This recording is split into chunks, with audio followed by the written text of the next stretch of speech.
Cover page చూసేసి పుస్తకాన్ని, పోస్టర్‌ని చూసేసి సినిమాని అంచనా వేసే కల్చర్ గదండీ మనది. 'గుత్తా జ్వాల' వెంటనే మీకు ఒపీనియన్ వచ్చేస్తుందండి. కానీ ఆ 'గుత్తా జ్వాల' గురించి తెలియని విషయాలు. ఆవిడ ఎంత మంచిది అంటే ఎలా డిసైడ్ చేస్తున్నారు అంటారా?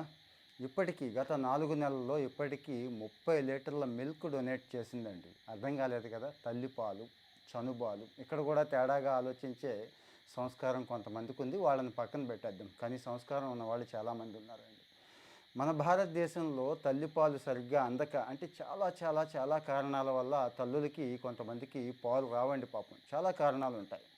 అక్కడ పిల్లల్ని ఏదో రకంగా బతికించుకోవాలి కాబట్టి వాళ్ళు పాపం వేరే వేరే మార్గాలు మీకు తెలిసిందే కదండీ! ఇక మెడిసిన్ దగ్గర నుంచి, ఫుడ్ దగ్గర నుంచి వెళ్తారు. కానీ అది పిల్లవాడికి మంచిది కాదు. లైఫ్ లాంగు ఆ ఎఫెక్ట్ ఉండిపోతుందండి. మరి ఆ వయసులో అంటే 6 నెలల లోపు తల్లిపాలు పడితే ఆ పిల్లవాడికి ఎవరిస్తారు తల్లిపాలు? మీరే ఆలోచించండి. ఇంటి పక్కల వాళ్ళా? చుట్టాలా? కష్టం గదా! దీనికి కూడా మిల్కు బ్యాంకులొచ్చేసినియండి.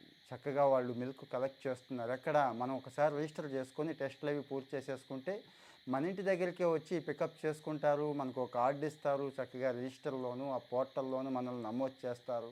ఇవన్నీ పక్కన పెడితే తృప్తండి. అంటే ఆవిడ సగటున 600 ఎంఎల్ ఇస్తోందటండి. అంటే హాఫ్ లీటర్ పైనే డొనేట్ చేస్తుందండి. అనగాని మంజుల గారని చెప్పి వాళ్ళ ఫ్యామిలీ డాక్టర్ సజెస్ట్ చేశారండి. తెలీదా తనకు కూడా. అంటే కొంతమందికి అవసరాన్ని మించిన పాలుంటాయండి. ఆ పిల్లాడు కూడా తాగలేడు. చంటి పిల్లలు మిగిలిపోతాయి. అలాంటి వాళ్ళు డొనేట్ చేయొచ్చని చాలా తక్కువ మందికి తెలుసు.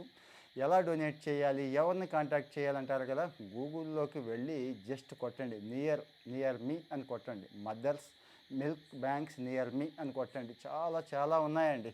సపోజ్ ఇక్కడ విజయవాడలో చూస్తే విజయ అని చెప్పి ఒక సంస్థ చేస్తుంది. హైదరాబాద్ అయితే కోకొల్లలు.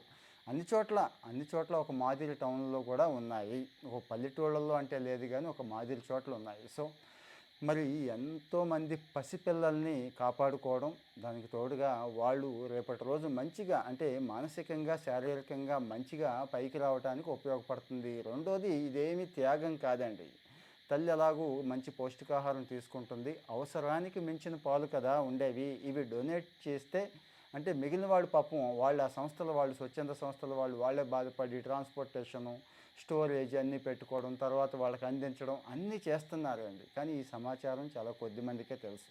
ఎంతోమంది చిన్నారుల జీవితాల్ని ఇది కాపాడుతుంది కాబట్టి ఇది షేర్ చేస్తున్నాను. గుత్తా జ్వాలకి అయితే హ్యాట్స్ ఆఫ్ చెప్తూ మరి చెప్పేసి వదిలేద్దామా? మనం ఒక లైకో, ఒక షేరో ఇచ్చుకుంటే చాలా మందికి ఇది వెళుతుంది. అంటే వాళ్ళు కూడా పొందొచ్చండి.